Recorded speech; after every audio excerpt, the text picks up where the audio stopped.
weather forecaster dyan sa Pag-asa na alam ko po wala pa ho kayong mga katulog-tulog, Ma'am Ana. Salamat po. Salamat din po, Tiang Ami. Ingat po tayo. Opo, mag-ingat po kayo. Yan po si Ma'am Ana Cloren Horda, ang ating weather forecaster mula po sa Pag-asa.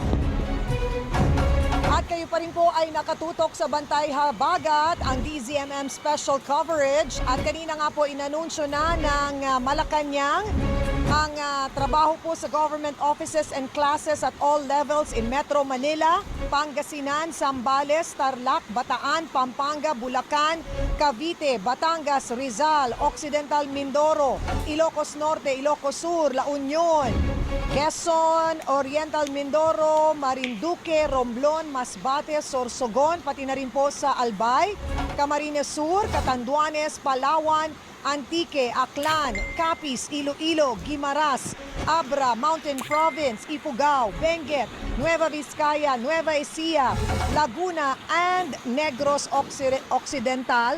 Suspended po ang pasok bukas, July 23, 2025.